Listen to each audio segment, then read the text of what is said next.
অ্যাকাউন্টসমেন্টের পক্ষ থেকে সকলকে স্বাগতম। আজকের ভিডিওতে আমরা দেখব হিসাব বিজ্ঞান দ্বিতীয় পত্রের চতুর্থ অধ্যায় যৌথ মূলধনী কোম্পানির মূলধন। তো আজকে আমরা এই অধ্যায়ের বেসিক আলোচনা করব। এই অধ্যায় থেকে কোন কোন টপিকগুলো আমাদেরকে দেখতে হবে বা জানতে হবে সেই টপিকগুলো নিয়ে আজকে আমরা আলোচনা করব। প্রথমেই হচ্ছে আমাদের ক নং প্রশ্নের জন্য এই তিনটা টপিক ইম্পর্টেন্ট। প্রথম হচ্ছে শেয়ার অধিহার এবং অবহারের পরিমাণ, দ্বিতীয় হচ্ছে পরিশোধিত বা বিলিখিত মূলধনের পরিমাণ, 3 নম্বর হচ্ছে ইস্যুকৃত শেয়ার ও অতিরিক্ত আবেদনের পরিমাণ। এখন শেয়ার অধিহার, প্রথমে আসি শেয়ার অধিহার বা অবহারের পরিমাণটা কি। শেয়ার অধিহার বা অবহারের পরিমাণটা কি? তো একটা কোম্পানি যখন নিবন্ধিত হয় তখন ওই কোম্পানির প্রত্যেকটা শেয়ারের একটা লিখিত মূল্য থাকে। এখন কোম্পানি যখন শেয়ার ইস্যু করে তখন কোম্পানি অধিহারও শেয়ার ইস্যু করতে পারে, আবার অবহারও শেয়ার ইস্যু করতে পারে। অধিহারের মানে হচ্ছে আমরা উদাহরণ হিসেবে বলতে পারি যে একটা কোম্পানির শেয়ারের মূল্য, প্রতিটা শেয়ারের লিখিত মূল্য হচ্ছে 100 টাকা।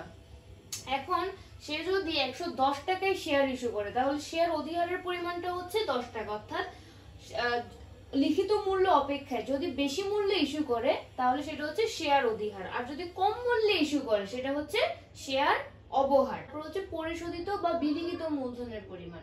তো পরিশোধিত বা বিলিখিত মূলধনের পরিমাণ কিভাবে বের করে, ওইদিকে আমি সূত্র লিখেছি যে বিলিখিত শেয়ার গুণ হচ্ছে লিখিত মূল্য, অর্থাৎ শেয়ারের লিখিত মূল্য। তো বিলিখিত শেয়ার মানে হচ্ছে যতটা শেয়ার আমরা বিলি করতেছি, ঠিক আছে, অতটা ওইটার সাথে আমরা যদি যতটা শেয়ার আমরা বিলি করতেছি তার সাথে যদি আমরা শেয়ারের যে লিখিত মূল্য সেটা যদি আমরা গুণ করি তাহলে আমাদের পরিশোধিত মূলধন বা বিলিখিত মূলধনের পরিমাণ বের হবে। তারপর হচ্ছে ইস্যুকৃত শেয়ার বা অতিরিক্ত আবেদনের পরিমাণ। তো ইস্যুকৃত শেয়ার অতিরিক্ত আবেদনের পরিমাণ অর্থাৎ কোম্পানি তার একটা কোম্পানির যদি 1 লাখ শেয়ার থাকে তাহলে একটা কোম্পানি যে 1 লাখ শেয়ার ইস্যু করতে হবে তা না। কোম্পানি চাইলে 80,000 শেয়ার ইস্যু করতে পারে, 90,000, এটা কোনো নির্দিষ্ট না। কোম্পানি যতটা শেয়ার ইস্যু করতে চায় সে ততটা শেয়ারই ইস্যু করতে পারে। এখন সে যখন ইস্যু করবে জনসাধারণের কাছে তখন যতটা শেয়ার ইস্যু করছে তার থেকে অতিরিক্ত কিন্তু আবেদন আসতে পারে। তো আমাদের এখানে বলতে পারে যে ইস্যুকৃত শেয়ারের পরিমাণ এবং অতিরিক্ত আবেদনের পরিমাণ বের করো, ঠিক আছে। বলতে পারে যে 80,000 শেয়ার ইস্যু করছে, এখন তার 10% বেশি আবেদন আসছে। এখন তো প্রশ্নে বলতে পারে যে অতিরিক্ত আবেদন তাহলে কত আসছে সেটা বের করো। তো এভাবে আমাদের আসতে পারে। আর তারপর হচ্ছে আমাদের অসমন্বিত ব্যয় বা অলিক সম্পদ। অলিক সম্পদগুলো কি কি? অলিক সম্পদগুলো হচ্ছে অবলেখকের কমিশন, প্রাথমিক খরচ যেমন মূলধন সংগ্রহের যে ব্যাংক চার্জ বা ফি, তারপর হচ্ছে শেয়ার অবহার। এই তিনটা হচ্ছে আমাদের জানলে হবে এই অধ্যায়ের জন্য। আমাদের তিনটা অলিক সম্পদ বা অসমন্বিত ব্যয় যদি আমরা জানি তাহলে কিন্তু আমাদের জন্য যথেষ্ট।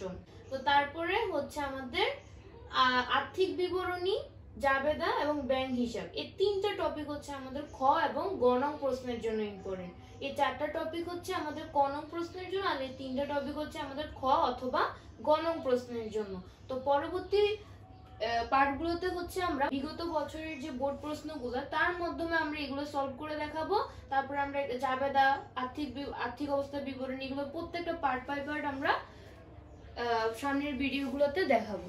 আমি চেষ্টা করবো প্রত্যেকটা অধ্যায়ের হচ্ছে টপ সাজেশন, তারপরে হচ্ছে অধ্যায় ভিত্তিক বোর্ড প্রশ্ন বেসিক থেকে শুরু করে একদম সব অধ্যায়ের বোর্ড প্রশ্নগুলো সমাধান করে দিতে। এবং তোমাদের যদি কোনো অসুবিধা থাকে তোমরা সেটা জানাতে পারো।